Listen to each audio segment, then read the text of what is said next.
In this video, I'm going to show you how I've changed the CV joint on my 4Runner. First thing I had to do is just to jack up the car and remove the plastic cover over the wheels so that I could then remove the wheel nuts.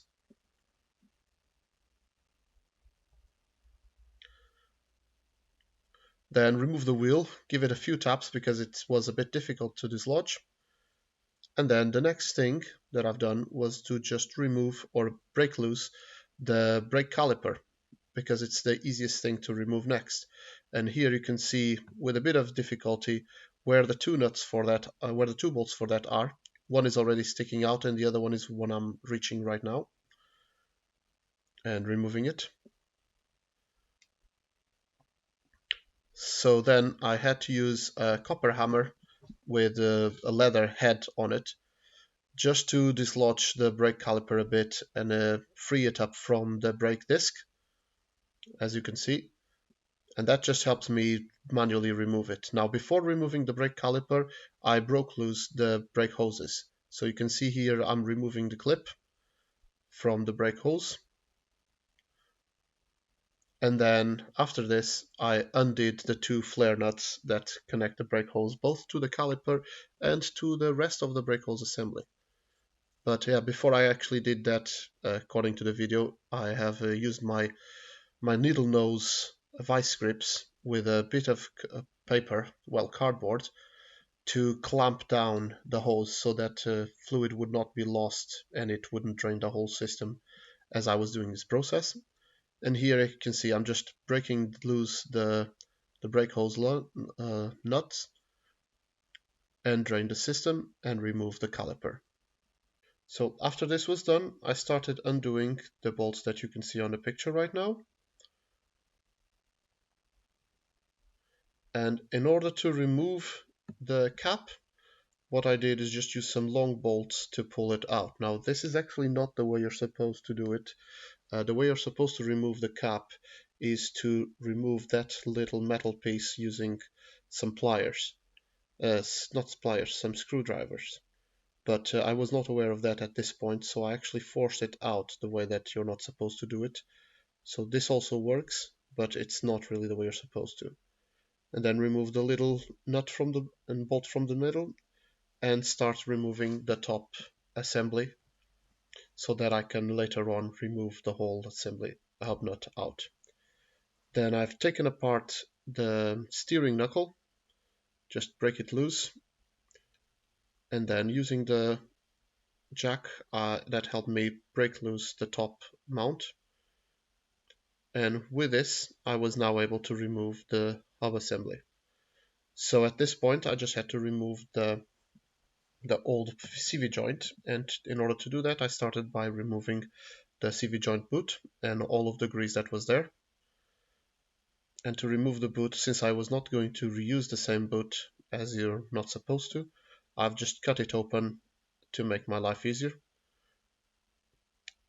as you can see, and then cleaned up a bit and tried to remove the CV joint, which took me 40 minutes of trying, and then finally, as you can see here, just the hammer in the right direction actually managed to remove it and break the circlip inside, which I then had to place a new circlip from, as you can see here, from the new CV boot kit,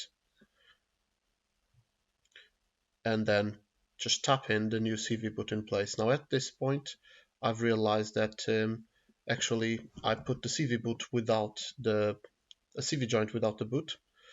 So I could not put the boot that came with the CV joint because, well, it was a non-stretchy type. So I had to buy a stretchy type, which is what you see here now in the screen. Just unboxing the stretchy type CV boot, which I can then fit onto the CV joint. And the process to fitting a stretchy CV boot is very simple. You just pick up the CV boot and turn it inside out. And then you just need to put grease on the cone so that it will slide up nicely.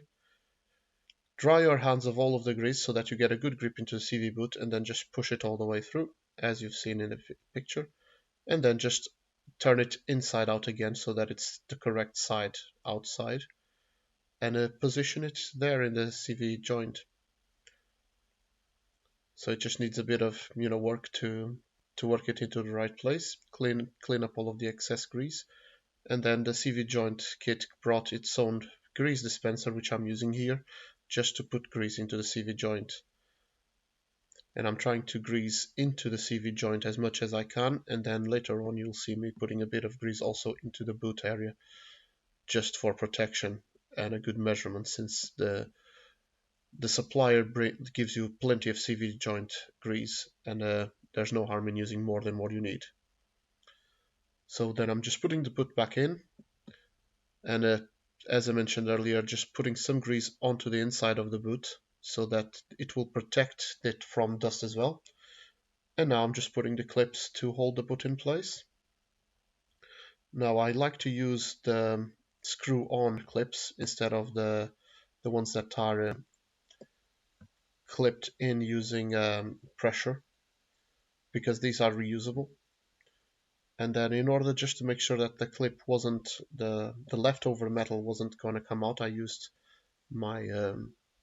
a tie rod ends to keep it together. Now the next thing I did was to remove the lower ball joint and just swap it with a new ball joint, because I bought one a few years ago. So as you can see, I'm just doing the usual thing, using a fork, hammer to break it loose, and it eventually comes out after a certain amount of effort. Then cleaned everything up with a wire brush, fit in the new lower ball joint, and now you can see me putting the hub assembly back in place, and using the jack stand, the trolley jack, I'm actually adding some pressure on the top to give some room to fit the upper ball joint back. And then the next thing that I did after just sliding the hub assembly into the right place was just to bolt the lower ball joint into place,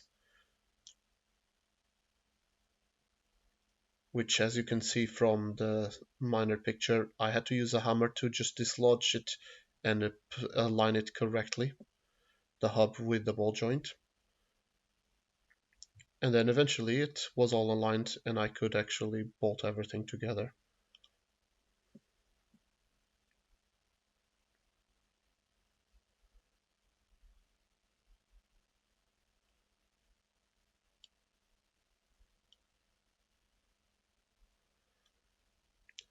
And now I'm just in the process of refitting everything. So at this point I just started putting back the brake hoses and lining them up together back into place. And it was a lot of faffing about because I didn't remember what was the original position, but that's something that you just work through. Then the steering arm goes back in and it's tightened again, and I've used the crowbar technique from Eric the Car Guy just to make sure that I could completely tighten it in place because it was spinning. I will put a link in the description to Eric the Car Guy's video on that. And here I'm putting the clip back for the brake hose and then tightening up that flare nut. And just putting the nuts on the top assembly of the top ball joint. Bit of WD-40 just to make sure that I can remove it in future and tighten it all together.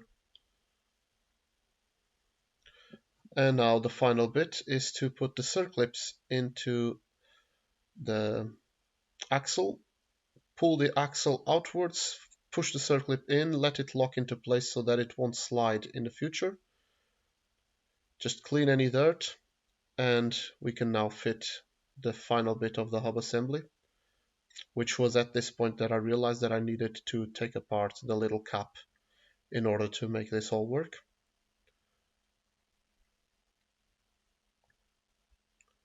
So that center bit that I'm putting now is actually coming out in order for me to remove the cap, as it needs to go after the assembly is fitted in place.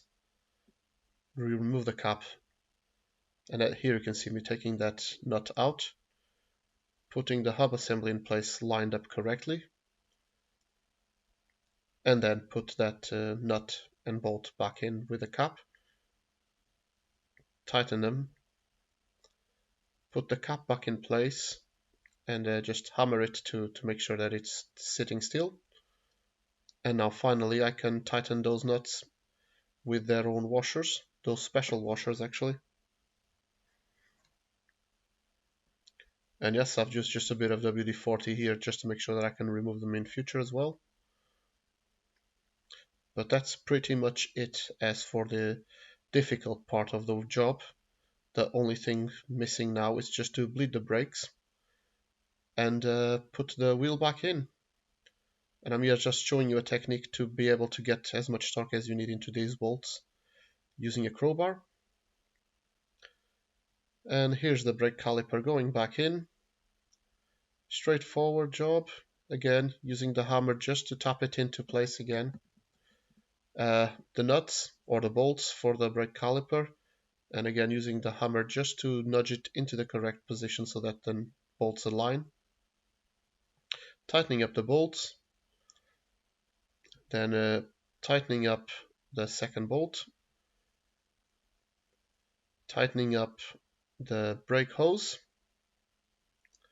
and then of course removing my needle nose clamps. Well, they're not clamps, they're vice grips. And then off the camera I bled the system, and here you can just see me putting the wheel back in, and then finally putting the wheel nuts and the cover that we all started with. So that's how I've removed the CV joint on my 4Runner. I hope you guys had made use of this, and it has helped you do the job in your car. And if you like this video, just put a like on it. If you got any comments, leave them in the comments section, and I'll see you soon.